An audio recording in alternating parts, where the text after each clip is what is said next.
वो एक समंदर को खंगालने में लगे हुए हैं, हमारी कमियां निकालने में लगे हुए हैं। वो जिनकी खुद की चड्डियां हैं फटी हुई, वो दूसरे की पगड़ियां उछालने में लगे हुए हैं। मैं इसलिए कहना चाहता हूं क्योंकि चूंकि रमजान का महीना है, अगर आप हिंदू मुस्लिम एकता चाहते हैं, हिंदू में पैतरेबाजी नहीं, बिल्कुल आराम से बहुत तसल्ली के साथ। सर मैं आ गया, नाराज ना हो बाबू। बाबू बाबू उनकी आवाज को सबने सुना, अब दूसरा बोल रहा उसकी भी आवाज बिल्कुल सुननी चाहिए। मैं नहीं सुनना मैं वही कह रहा हूँ।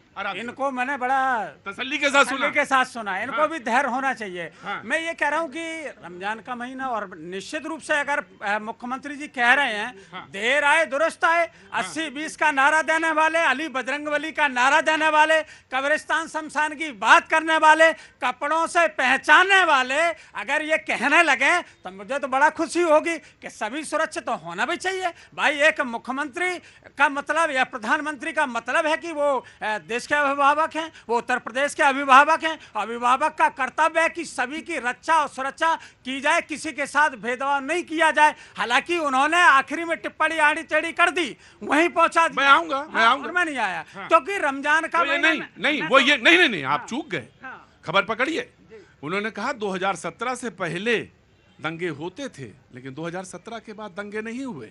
ये बात मकसद ये है। आपका ही चैनल आज दिखा रहा था कि इतने दंगे अखिलेश जी की सरकार में हुए, इतने दंगे योगी जी सरकार में हो गए। अब मैं उन आंकड़ों पर नहीं जाता वो कितने हुए, लेकिन एक बात पर तो जाना चाहते हैं, या तो चैनल आपका सही बोल रहा है या योगी आदित्यनाथ जी झूठ बोल रहे हैं, क्योंकि वो मेरे चैनल ने ऐसी कोई खबर नहीं दिखाई। और अगर आप झूठ फैलाएंगे कि संविधान खतरे में है तो फिर मुझे टोकना पड़ेगा। लो मैं प्रोग्राम कर रहा हूं। मैं तो यही कहूंगा कि दिवाली में अली बसे, दिवाली में अली बसे और राम बसे रमजान। और ऐसा होना चाहिए अपना हिंदुस्तान, जहां नफरत की कोई जगह ना हो, जहां सभी लोग प्रेम से मिलकर के चलें। अरे आप किसी जाति को क्या कहते हैं? जो भी अपराधी होगा कानून कार्य करेगा, पूछता थोड़ी है। अगर कोई बिल्कुल एग्री हूं, मैं बिल्कुल आपकी इस बात से मैं 100% जनाबे आली बिल्कुल एग्री हूं। और यही होना चाहिए। हम जब मिलजुल के रहते हैं, हम जो मिलजुल कर बात करते हैं। जी भाई साहब नमस्ते, क्या हुआ? मैं अभी ये जो सुन रहा हूँ यहाँ भाई साहब आ रहा हूँ, एक मिनट। हाँ जी प्रदीप जी, मैं एक बात रखना चाहता हूँ। मैं अभी अपनी 25वीं शादी की सालगिरह मनाने के लिए इंडोनेशिया गया। बहुत शुभकामनाएं आपकी 25वीं वाली। मैं आपको थोड़ी देर में बजवा भी दूंगा 25वीं शादी, लेकिन जब हाँ थोड़ा सा मौसम बदलना चाहिए। हाँ देखिए लाभ चेहरों पे लोगों की हंसी आई कि वो 25वीं शादी की बहुत शुभकामनाएं सर आपको। शुक्रिया। तो मैं वहाँ के बाली द्वीप पे गया। हाँ जी। जिस समय मैं एयरपोर्ट से उतरा तो सबसे पहले मैंने वहाँ करेंसी चेंज कराई। जैसे ही मैंने करेंसी देखी, क्योंकि आपको पता होना चाहिए इंडोनेशिया जो है सबसे बड़ा मुस्लिम राष्ट्र का मुल्क है। हाँ। तो वहाँ जैसे ही मैंने करेंसी खोली तो देखा उसमें एक वरुण देवता बने हुए हैं। मैंने कहा मुस्लिम कंट्री है और यहाँ वरुण देवता, तो मैंने पूछा तो बोले ये जल के देवता हैं, क्योंकि ये हमारी जो कंट्री है जल से घिरी हुई है द्वीप। फिर मैं आगे चला, टैक्सी वाले से पूछा एक स्टैचू खड़ा है एयरपोर्ट के बाहर। तो हमने कहा व्हाट इज दिस? बोले यू डोंट नो? हमने आई डोंट नो। बोले you are coming from India? हमने कहा यस। बोले दिस इज घटोत्कच। हमने घटोत्कच? हमने कहा ये यहाँ क्या कर रहे हैं? फिर थोड़ी देर बाद आगे चले हम तो राम की मूर्ति, शिवा की मूर्ति। फिर थोड़ी देर बाद चले हम रेस्टोरेंट पे गए, वहाँ ऐसे सामान बिक रहे खाने को जो शायद यहाँ हम सार्वजनिक रूप से उनके नाम नहीं ले सकते हैं, जिन पे हम लड़ मर जाते हैं। मेरे कहने का मतलब और पूछने का आशय आपसे ये है कि वहाँ कौन सा मुसलमान है और हमारे भारत में कौन सा मुसलमान रह रहा है, और वहाँ रामलीला होती है। आपको बता दें कि वहाँ प्रतिदिन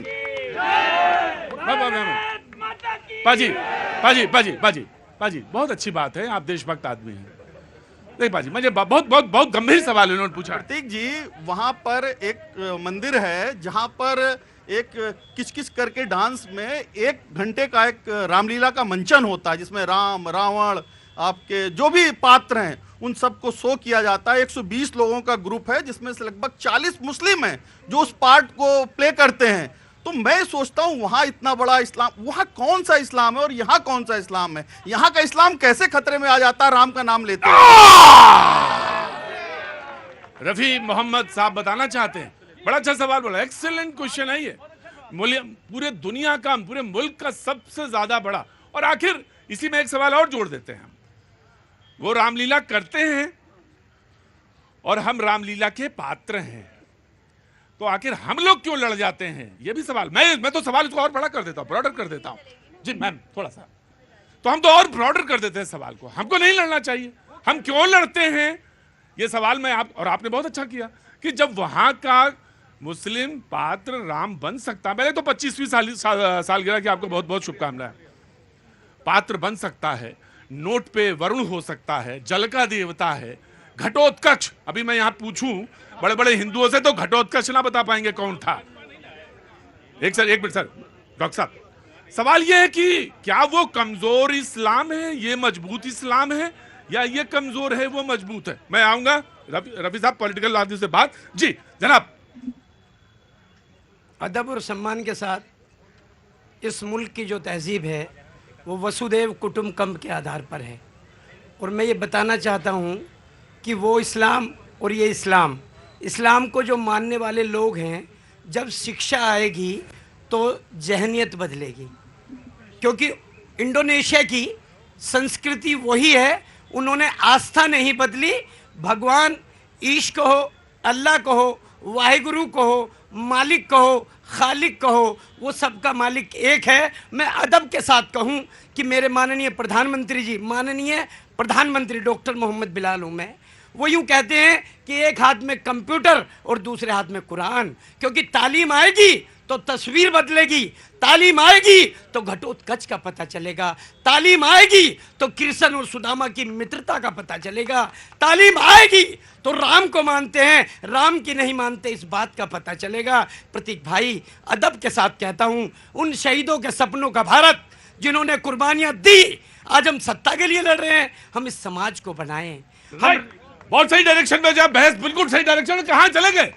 अरे वाह वाह वाह वाह वाह, अरे आइए आइए आइए, यहाँ तशरीफ रखिए, वहाँ बैठ जाइए जाके। बड़ी डिबेट को तो आपने घुमा दिया मेरी पूरी। जी प्रतीक, देखिए अभी जो भाई साहब ने कहा, इंडोनेशिया का उदाहरण दिया, अब ये इंडोनेशिया का उदाहरण दे रहे हैं कि वो मुस्लिम मुल्क है। अब मुस्लिम मुल्क में ये वहाँ की सहिष्णुता है मुसलमानों की कि वहाँ जो वो अपने जो इनके पूर्वज हैं उनको भी मान रहे हैं, है कि नहीं?